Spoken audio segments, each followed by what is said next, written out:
Hello students, welcome back to my YouTube channel commerce and math classes. तो आज हम कुछ क्वेश्चंस और करेंगे। और ये 25 की जगह आप इसको 30 कर लो। 30 प्लस क्वेश्चंस आज हम डिस्कशन करने वाले हैं। ठीक है, संगणक के सेंट्रल टेंडेंसी के चौथा जो चैप्टर चल रहा है उसकी बात करेंगे हम आज भी। तो पहले मैं आप लोगों को बता दूं कि जिस भी स्टूडेंट ने नोट्स या फिर एमएसक्यू या फिर कोर्स नहीं लिया है तो वो ट्राई कर सकता है। अगर सिर्फ आपको देखिए, कोशिश कीजिए कि नोट्स से भी आपका काम बन जाए। अभी जो नोट्स है उसका जो प्राइस है वो 350 रुपये है। इसमें आपको सभी जो टॉपिक्स हैं उसके नोट्स मिल जाएंगे, साथ में जो है आपको टेस्ट भी मिल जाएंगे। अभी जो है मैंने टेस्ट भी इंक्लूड कर दिया इसके अंदर। तो जो भी स्टूडेंट है वो 350 मेरे हिसाब से 5 महीने का चलेगा। आपको 5 महीने तक जो है सारी चीज़ें प्रोवाइड करवाई जाएगी पीडीएफ में और वीडियोज़ के माध्यम से। कोर्स के अंदर वीडियोस नहीं रहेगी, पीडीएफ कंटेंट रहेगा प्लस टेस्ट रहेगा, और थोड़ी बहुत जो है एमसीक्यूज की वीडियोस भी उसमें अपलोड होगी। तो इसमें आपको बेनिफिट ये रहता है ना कि 5 महीने 70 रुपये पर मंथ पड़ रहा है, तो इतना कोई ज़्यादा महंगा नहीं है। वो कि आपकी मर्जी है, आप जिस भी इंस्टीट्यूट से पढ़े, बस आपकी पढ़ाई कंटिन्यू रहनी चाहिए। हमने 50 तक क्वेश्चन कर लिए थे, आगे हम बढ़ते हैं। चलिए, क्वेश्चन नंबर 51। देखिए, आपको जो पीडीएफ मिलेगी ना, जो एमसीक्यूज की पीडीएफ मिली है उसको देखिए, यहाँ पे सॉल्यूशन मैं करवा ही रहा हूँ। ठीक है, तो इसको ना आप सॉल्यूशन करना, और जो चीज़ें मैं बता रहा हूँ उसी तरह से करके देखना कि भी आप कर पाते हो नहीं कर पाते हो ना। ठीक है, उसी तरह तरह से आप करके देखना कि भाई आप भी एक्स्ट्रा फैक्ट याद रख पाते हो कि नहीं पाते हो। वैसे नहीं कि बस आपने निशान लगा लिया, बस ऐसा नहीं होना चाहिए, थोड़ी सी आपकी मेहनत होनी चाहिए इसके अंदर। चलिए शुरू करते हैं। क्या बोला हुआ है कि 99 वस्तुओं का माध्य जो है 40 है, और 100वीं वस्तु का मान 100 वस्तुओं के माध्य से 95 अधिक है। कोई बात नहीं है।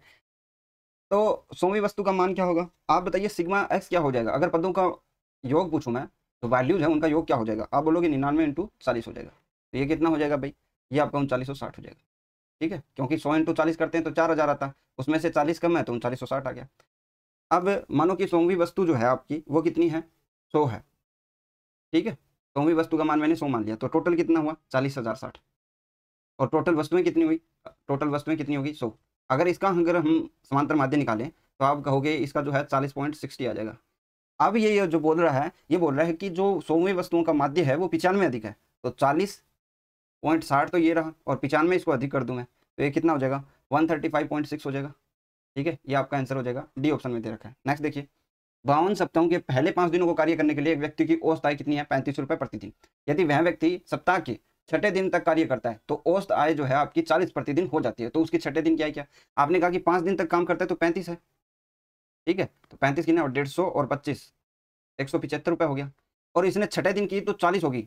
40 होगी तो ये मानो कि 40 × 6 करो, यानी टोटल वैल्यू कितनी बैठ गई? 240। जबकि हमें इतनी 175 ही मिल रही है 5 दिनों तक। तो इनका जो डिफरेंस है वो क्या है? छठे दिन की आय है, वो कितना आ जाएगा? 40 और 25 कितना आ जाएगा? 65 आ जाएगा।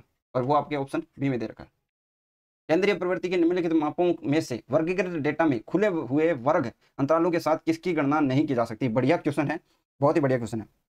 देखिए, आप जो है जो अगर उसके जो वर्ग हैं वो अगर खुले हुए हैं तो उसके साथ जो है माध्य की गणना नहीं कर सकते। माध्य की गणना नहीं कर सकते, उसके लिए आपको जो है मध्य का निकालना पड़ेगा, क्योंकि खुले वर्ग में तो मध्य निकलेगा नहीं। ठीक है, तो उसमें आपको निचली सीमा और ऊपरी सीमा चाहिए, वो आपको मिलेगी नहीं, तो इसमें आप नहीं कर पाओगे। माध्य आपका सही आंसर हो जाएगा, मीन। इसलिए हम चेंज करते हैं, आप लोगों को पता है चेंज करना भी, मैंने बताया आप लोगों को कोर्स में जब बात कर रहे थे। निम्नलिखित में से कौन सा संबंध सत्य है? सत्य की बात करते हैं। देखिए, P50 है। P50 का मतलब क्या है? P50 का मतलब है n × 50, और परसेंटाइल है तो 100। तो इसका मतलब कितना हो गया? 1/2। क्या हो गया? n/2 आया। जबकि Q1 की बात करोगे आप तो Q1 क्या होगा? n/4 होगा। तो ये इक्वल है क्या? नहीं होगा इक्वल। दूसरे की बात करें, Q2 दे रखा है, तो इसको हम कैसे निकालेंगे? 2n/4। तो इसमें कितना आएगा? n/2। फिर दे रखा है P50, ये तो n/2 है ही, तो 2 तो इक्वल हो गए। अब तीसरे की बात करते हैं, D8। D8 में क्या होगा? 8n/10 जो है डिसाइल है, तो इसमें आप काटोगे तो ये क्या आ जाएगा? 4n/5। तो इक्वल तो नहीं है। फिर हम इसको देखें तो ये भी इक्वल नहीं आएगा, 7 है। ये देखिए, Q2 दे रखा है n/2 निकाला हमने, और P50 को भी n/2 निकाला। अगर D5 को निकालेंगे तो ये क्या हो जाएगा? 5n/10 हो जाएगा। ये भी क्या आ जाएगा? n/2। तो आपका इक्वल कौन सा हो जाएगा? ये। इसमें कौन सा सत्य है? फिर डी ऑप्शन सही हो जाएगा। आगे देखिए, 100 इकाइयों का जो समांतर माध्य है वो 50 है। ठीक बात है। बाद में पाया गया कि सबसे बड़ी इकाई का मान जो कि गलती से 150 बताया गया था, वास्तव में 160 था। भाई आपने क्या किया? अब उसमें देखिए, आप ऊपर वाले को छोड़ दीजिए। आपने कहा कि 150 बताया गया और वास्तव में कितना था? 160। यानी आपने क्या करा? 10 कम जोड़े।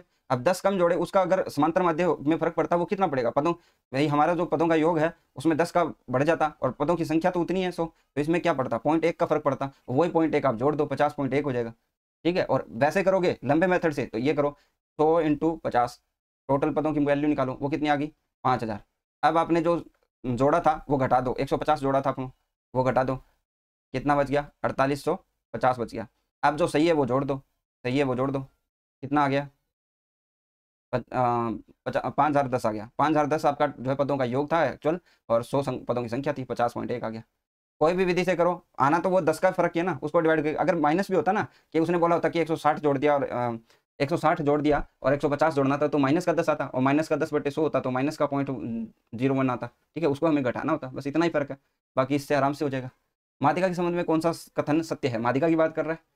समय समय परीक्षणों वाले असमूहीकृत आंकड़ों की स्थिति में आंकड़ों को घटते या बढ़ते क्रम में लगाकर मध्य के आंकड़ों का औसत कर माध्यिका को प्राप्त किया जाता है। क्या क्या बोला हुआ? अगर लैंग्वेज समझ में आ गई तो क्वेश्चन समझ में आ गया। ये एक स्थिति संबंधी वास्तव बी तो ऑप्शन आपको सीधा सीधा दे रहा है, बोल रहा है कि पोजिशनल मीन है, तो पोजिशनल मीन है, ये बात सत्य है, तो इसमें आप क्या कर दोगे? बी तो सही है, बी सही है ना, तो ये आपका ऑप्शन कट गया। ठीक है, और ये ऑप्शन कट गया, दो ऑप्शन कट गए। अब बात करते हैं, इसने क्या बोला कि सम संख्यक परीक्षणों वाले असमूहीकृत आंकड़ों की स्थिति में आंकड़ों को असेंडिंग या डिसेंडिंग ऑर्डर में लगाते हैं हम, ये बात भी सही है। लगाकर मध्य के आंकड़ों को औसत कर माध्यिका को प्राप्त किया जाता है। कहने का मतलब है कि जैसे मान लो कि आपके पास ये आंकड़ा है 2 4 6 8, ठीक है, इन आंकड़ों को पहले तो आप असेंडिंग या डिसेंडिंग ऑर्डर में लगाओगे, जो कि मैंने असेंडिंग ऑर्डर में ही लिखे। फिर इसने कहा कि लगाकर मध्य के आंकड़ों को औसत किया जाता है। मध्य के आंकड़े कौन से हैं? एक इधर से गया, एक इधर से गया, ये दोनों मध्य के आंकड़े, इनको जोड़कर उनका औसत किया जाता है, जो आपकी माध्यिका निकलती है। ठीक है, तो यही बात बोली इसने, यहाँ पे बीच में ही आपकी माध्यिका होगी, तो आपका क्या हो जाएगा? ए ऑप्शन भी सही हो जाएगा। इसमें फिर केवल बी वाला ऑप्शन गलत हो जाएगा और ये सी ऑप्शन सही हो जाएगा। क्लियर है, यहाँ तक कोई दिक्कत नहीं। आगे देखो, कर्षि जोत के आकार की तुलना करने के लिए केंद्रीय प्रवृत्ति का कौन सा माप सबसे उपयुक्त होगा? क्वेश्चन नंबर 57, बहुत ही अच्छा क्वेश्चन है, असिस्टेंट प्रोफेसर के अंदर आया होगा। ये लास्ट वाला भी असिस्टेंट प्रोफेसर के अंदर पूछा गया था, और ये वाला भी असिस्टेंट प्रोफेसर के अंदर पूछा गया था। ठीक है, तो इसमें क्या हो जाएगा? बी ऑप्शन हो जाएगा। आकार की तुलना कर रहे हैं हम, ठीक है, जिसकी फ्रीक्वेंसी ज्यादा होगी, बहुलक, बी ऑप्शन आप लोग सही करोगे। समूहन रीति द्वारा बहुलक के मान का निर्धारण निम्नलिखित में से किन स्थितियों में किया जाता है? चलो देखते हैं, ये भी क्वेश्चन बढ़िया है। यदि अधिकतम आवर्ती 2 या 2 से अधिक स्थानों पर हो, सही बात है। अगर समूहन रीति का आपको प्रयोग करना है तब क्या होगा? यदि आपकी जो अधिकतम आवर्ती हो 2 स्थानों पर हो या फिर 2 से अधिक स्थानों पर हो, तो आप क्या यूज करोगे? समूहन रीति प्रयोग करोगे। यदि अधिकतम आवर्ती बंटन के प्रारंभ में हो या अंत में हो, ये मान लो कि आपकी जो फ्रीक्वेंसी है उसके स्टार्टिंग में ही जो है फ्रीक्वेंसी बहुत बढ़िया भाई। हाँ, इक्वली कि हम देखते हैं जनरली की बात कर रहा हूँ। जनरली जब आप देखते हो तो आपकी फ्रीक्वेंसी बीच वाली वैल्यूज में ज़्यादा मिलती है। क्यों? क्योंकि वो कॉमन होगा भाई। हम जो है कोई भी डेटा लेते हैं तो हम या तो मिनिमम लेते हैं, जैसे मान लो कि हमें एज कैलकुलेशन करनी है, तो आप क्या लोगे? 0 से लोगे, और लगभग जो एज लोगे वो 100 साल तक लोगे, यही तो बात है। और आपको पता है इसमें ज़्यादा फ्रीक्वेंसी कहाँ मिलेगी? 60 50 या फिर जो है 65 या 55, इतनी ही मिलेगी, बीच में मिलेगी। लेकिन अगर आपको फ्रीक्वेंसी क्या मिल जाए? दो स्थानों पर ज़्यादा मिल जाए, मान लीजिए कि 50 में भी फ्रीक्वेंसी आपकी बहुत ज़्यादा आ रही है और 60 में भी इतनी आ रही है, ठीक है, या फिर आपकी जो है फ्रीक्वेंसी, आपके आवर्ती फ्रीक्वेंसी बटन जो टेबल करते हो आप, फ्रीक्वेंसी बंटन बनाते हो, फ्रीक्वेंसी डिस्ट्रीब्यूशन, उसके अंदर या तो प्रारंभ में ही आपकी अधिकतम आवृत्ति आ जाए या फिर जो है लास्ट में अधिकतम आए, बीच में ना आए, तो फिर आप क्या करोगे? समूहन रीति का प्रयोग करोगे। आप लोग सी ऑप्शन जो है सही हो जाएगा। आपको समझने से मतलब है, आंसर तो देखिए टिक करके मैं कभी भी चला जा सकता हूँ, इसमें कोई वो नहीं है। चलिए आगे देखिए, Q1 व तृतीय चतुर्थक का मान ज्ञात कीजिए। अच्छा, चलो कर लेते हैं। पहले क्या करना पड़ेगा बताओ? आपके पास जो x है, ठीक है, किस किस के पास x है? 2 3 4 5 6 7 8। उसके बाद करते हैं f, ये आ गया f। क्या है इसकी फ्रीक्वेंसी? 1 9 26 59 72 52 29 7 और 1। ठीक है, अब इसकी CF बनानी है, कम्युलेटिव फ्रीक्वेंसी बनानी है। अच्छा, आपको कभी कभी जो है ना कम्युलेटिव फ्रीक्वेंसी भी देगा, उसमें ध्यान रखना, जब भी आपको ऐसे लगे कि कम्युलेटिव है या नहीं है, उसमें ये देख लेना, ये बढ़ते क्रम में फिर जाएगी, बढ़ेगी, फिर जाके नीचे डाउन हो जाएगी। अगर ये बढ़ते ही क्रम में रहे तो लगभग जो आपकी कम्युलेटिव फ्रीक्वेंसी दी हुई, तो यहाँ पे तो 1 आ जाएगा, फिर 10 आ जाएगा, 10 को 26 में जोड़ेंगे तो हमारा क्या आ जाएगा? 36 आ जाएगा, और 36 को 59 में जोड़ेंगे 80, और 9 और 6 15, यानी 85 95 आ जाएगा। 95 में 72 जोड़ेंगे तो 5 ये 167 आ जाएगा। फिर 52 जोड़ेंगे तो 110 और 119 219 आ जाएगा। और 29 जोड़ेंगे तो 248, फिर 7 जोड़ेंगे तो 256, 255 और 256। ठीक है, ये हो गया, CF बन गई। अब हमें क्या निकालना है? Q1 और Q3। Q1 निकालते हैं। Q1 कैसे निकलेगा? n जो आपका n है उसके अंदर 1 जोड़ा और 2 का डिवाइड करो, n + 1/, माध्यिका भी निकालनी है। अच्छा पहले हम माध्यिका निकाल लेते हैं इसको, माध्यिका। तो n+1/2 हो जाएगा, 256 + 1/2 कितना आ जाएगा ये, 257 में 2 का डिवाइड करेंगे तो 185.5 आ जाएगा। अब इसके सामने जो है ये फ्रीक्वेंसी आती है, ठीक है। इसके सामने देखो, इसके सामने फिर क्या आएगा, 4 आएगा। तो आपकी माध्यिका कितनी हो जाएगी, 4। तो 4 ये ऑप्शन में नहीं दे रखा, ये ऑप्शन कट गया। अब ये सॉरी m थी। अब Q1 की बात करते हैं। Q1 में क्या होगा, डिवाइड बाई 4 होगा, 257/4 हो जाएगा। और उसमें क्या हो जाएगा, Q3 में 3 × 257/4। इसको अब सोल्व करना है। इसको सोल्व करेंगे तो हमारे पास कितना आएगा, 64.25, और 64.25 के लिए 3 हो जाएगा। अगर इसकी बात करें तो ये 64.25 को 3 से मल्टीप्लाई कर दो, बस उतना ही आएगा, यानी 192.75। और इसके सामने क्या आ जाएगी फिर, ये 5 वाली वैल्यू क्या आ जाएगी, 5 वाली वैल्यू। तो 4 ये तो गलत है, 6 भी गलत है, 5 सही है। इसमें देखिए Q2 2 दे रखा है, जो कि आपका क्या है, गलत है। तो ये भी गलत हो गया। तो बचा ऑप्शन ए, जिसमें ए आपका 4 है, Q1 3 है, और Q5 5 है। तो ऐसे आप बना सकते हो, पहले एक्स लेनी है, फिर आप लेनी है, फिर CF बनाना है, फिर आपको फॉर्मूले रखने हैं, n+1/2, ठीक है। और फिर इसी तरह आपको निकाल देना है। ये आपकी कौन सी श्रेणी है, यह भी आपको पता होना चाहिए। चलिए नेक्स्ट देखिए, समांतर माध्य। समांतर माध्य के लिए निम्नलिखित में से कौन सा कथन सत्य है। चलिए बताइए, इसका क्या आंसर करोगे आप लोग। समांतर माध्यम में से विचलनों का गणितीय जोड़ 1 होता है, 1 से अधिक होता है, 0 होता है। तो ये आपको मैंने 1000 बार बताया हुआ है। समांतर माध्य से मदों के विचलन का बीजगणितीय जोड़ क्या होगा, 0 होगा, और इनके वर्गों का योग न्यूनतम होगा, न्यूनतम। दोनों ही चीजें ध्यान रखनी है। चलो, मदों के समुच्चय के विचलनों के वर्गों का जोड़ किसके लिए जाने पर न्यूनतम होता है, विचलनों के वर्गों का योग बोला है। तो ये क्या हो जाएगा, माध्य हो जाएगा। अभी बताया न्यूनतम वाला वही सीन है। आगे देखिए, समांतर माध्य से निकाले गए विचलनों का योग हमेशा 0 होता है।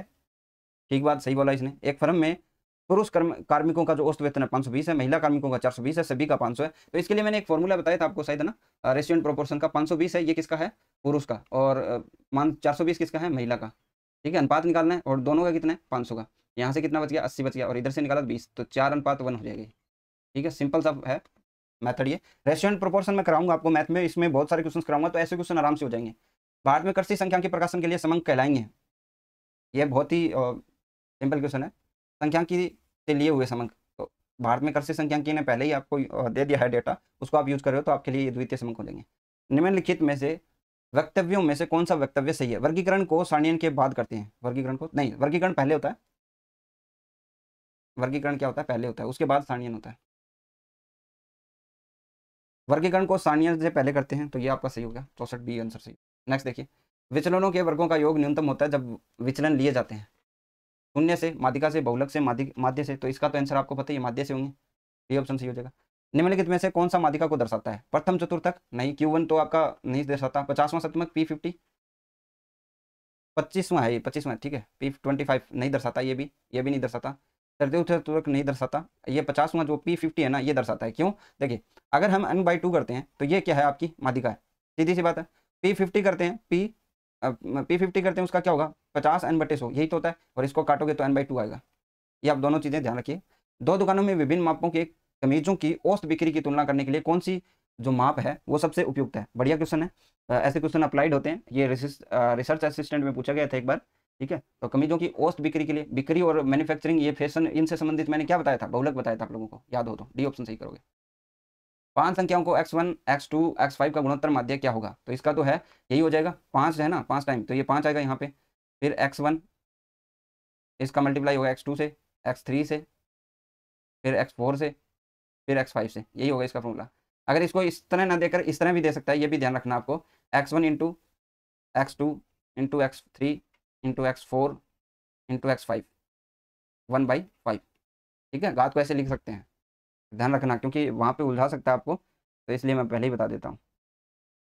तो यहाँ पे देखिए, ऑप्शन 1 नहीं होगा, यहाँ पे 1/2 लिख रखा है ना, वहाँ पे 1/5 कर लो, और यही आपका आंसर हो जाएगा। फिर देखिए, काफ़ी सारी बुक्स में ऐसे एरर आते हैं, तो उसको चेक कर लेना आप लोग। मैं भी जो भी क्वेश्चन सॉल्व करवाता हूँ, तब मेरे सामने आ जाता है कि किसमें कितनी गलतियाँ आ रही है, किसमें कैसे आ रहे हैं। इसलिए मैं जो प्रेफर करता हूँ वो खुद क्वेश्चन कराना प्रेफर करता हूँ, चाहे उसमें कितना ही टाइम लगे। ठीक है, आगे देखिए, निम्नलिखित में से कौन सा माध्यिका को दर्शाता है। ये हमने कर लिया, ये वाला ये था, ठीक है, ये कर लिया हमने। और अनुपात के औसत के लिए कौन सा माध्य उपयुक्त होगा, सिंपल सा क्वेश्चन है, आपको करवाया हुआ है, गुणोत्तर माध्य होगा।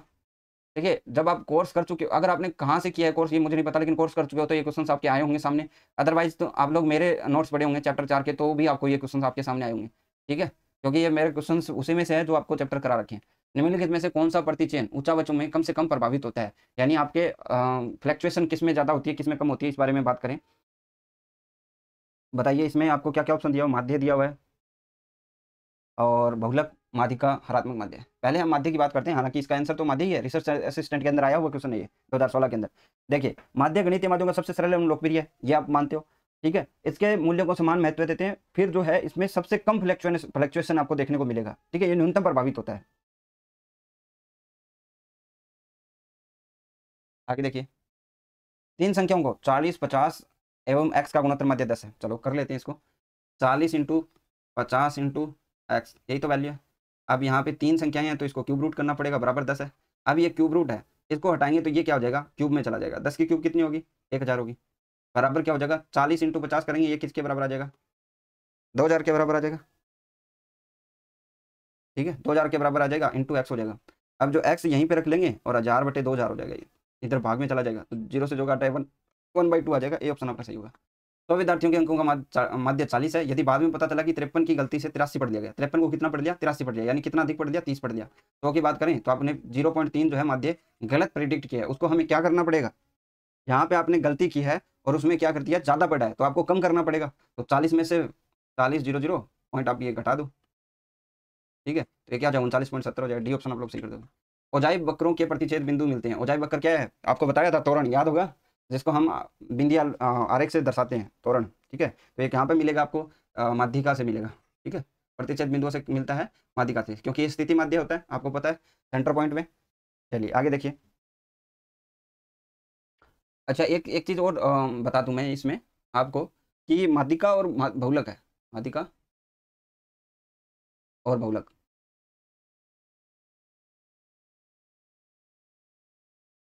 ये स्थिति माध्य है, और इनको इनको ही वक्र के माध्यम से आप क्या कर सकते हो, प्राप्त कर सकते हो। जबकि गणितीय जो माध्य होंगे, गणितीय माध्य में कौन कौन, गुणोत्तर माध्य, हरात्मक माध्य, क्वाड्रेटिक माध्य और अर्थमेटिक मीन, इनको आप वक्र से हासिल नहीं कर सकते, इसके लिए आपको गणितीय संक्रियाएं करनी पड़ेगी, ध्यान रखना, ठीक है। संचयी आवर्ती वक्र जब बनाते हो आपको, तब माध्यिका प्रेडिक्ट करनी आसान होती है, क्योंकि आपको पता है ये कहाँ पे बिलोंग करती है, सेंटर के अंदर। ग्राफीय विधि से निम्न चतुर्थक प्राप्त किए गए हैं, Q130, जैसे ग्राफीय विधि में भी आपको ग्राफ से पता चल गया, क्योंकि ये भी स्थिति माध्य होते हैं, जैसे माध्यिका निकलती है वैसे निकलते हैं।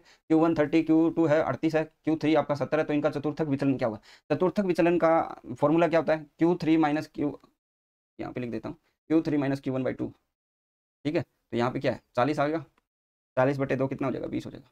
ज़्यादा टाइम नहीं, देखिए, है ना, बस सिर्फ आपको ये देखना है और फिर कर देना है। यदि बारंबारता बंटन से विभ्रांत अंतराल हो तो केंद्रीय प्रवृत्ति का सबसे अधिक उपयुक्त माप कौन सा है, ये भी आपको हजारों बार क्वेश्चन देखा हुआ है। क्या बोलता हुआ है, बारंबारता बंटन में विभ्रांत अंतराल हो तो। अब यहाँ पे आपको ना थोड़ा सा सोचना पड़ेगा, यानी जो खुले सिरे वाली श्रेणी है उसके अंदर जो है आपका सर्वाधिक उपयुक्त माप क्या होगा, तो ये मीडियन होगा। समांतर माध्य मत कर देना, यहाँ पे चेंजेस देखने पड़ेंगे आपको, इसलिए मैं बता रहा हूँ। सर्वाधिक उपयुक्त माप कब है, विभ्रांत अंतराल हो या फिर खुले सिरे वाली, खुले सिरे वाली। और आपको पीछे मैंने एक क्वेश्चन करवाया था, बताया था कि एक्स माध्य नहीं निकलेगा, यहाँ पे दोबारा से दिखा देता हूँ क्योंकि आप कंफ्यूज ना हो जाओ, इसलिए।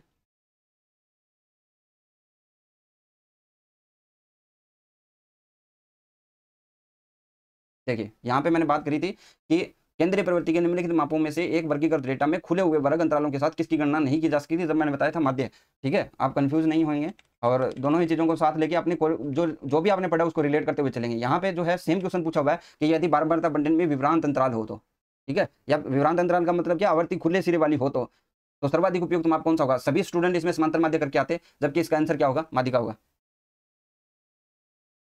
क्लियर है, कोई दिक्कत,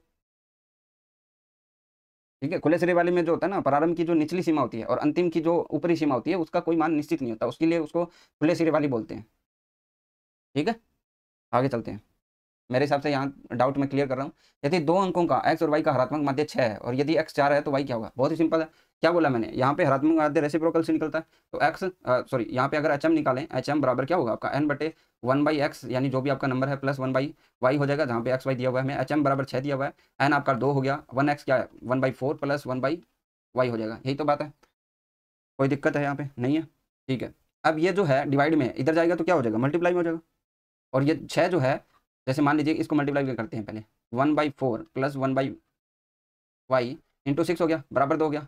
अब इसको हम इधर भेजें तो ये क्या हो जाएगा, 1/3 हो जाएगा। यानी ये जो है मल्टीप्लाई में इधर जाएगा तो भाग में चला जाएगा यहाँ से, और ये क्या जाएगा 1/3। तो यानी कहने का मतलब ये है 1/4 प्लस 1/y बराबर किसके है, 1/3 के। अगर ये 4 है प्लस में, इधर भेज दूंगा तो माइनस में हो जाएगा। 1/y बराबर 1/3 माइनस 1/4, एलसीएम लिया 12, या 4 माइनस 3 यानी 1/12। 1/y बराबर क्या है, 1/12, यानी y बराबर क्या है, 12। क्लियर है, ये ऑप्शन आप लोग सही कर दोगे इसमें।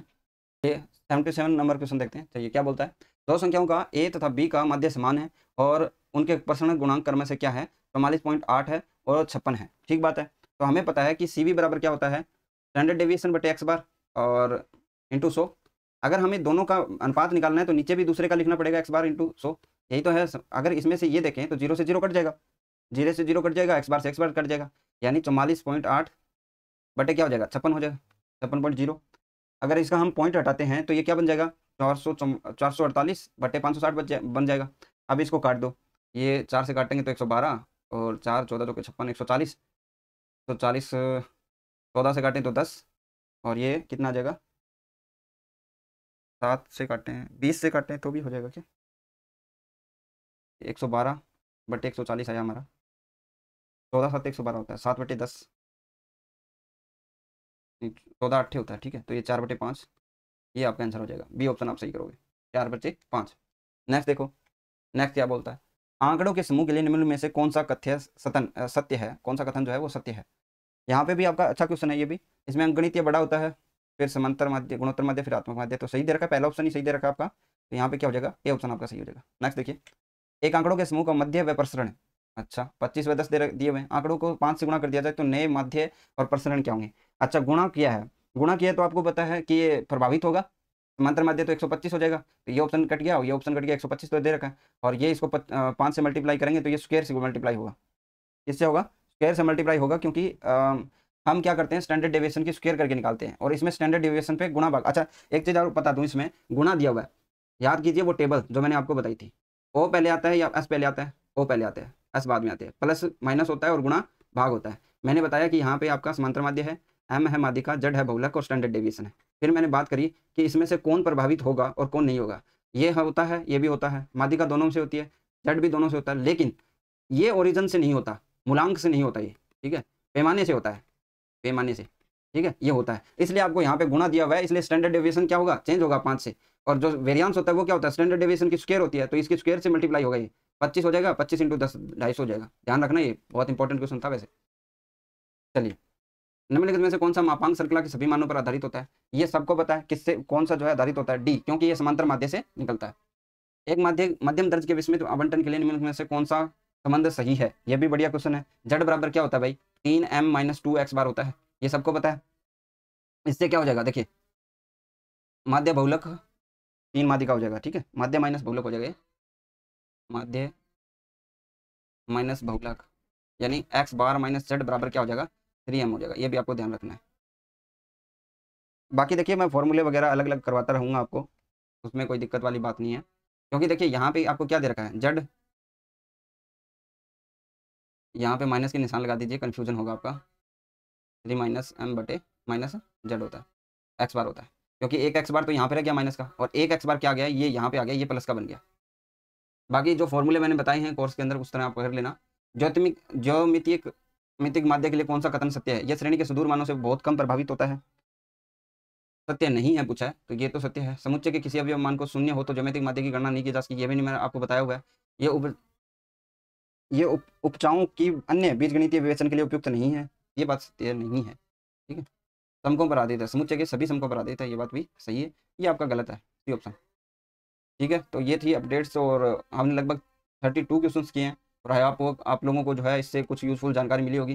देखिए हम जो है मेरा जो कोर्स अगर मैं कंप्लीट करवा देता हूँ इस मंथ के अंदर, तो फिर मैं एमसीक्यूज करवाऊंगा आपको, बहुत भर भर के एमसीक्यूज कराऊंगा। एमसीक्यू का जो है बहुत ही मिनिमम चार्ज रखूंगा मैं, उसमें सिर्फ हम एमसीक्यूज ही डिस्कशन करेंगे, ठीक है। आज की वीडियो यहीं पे एंड करता हूँ, थैंक यू।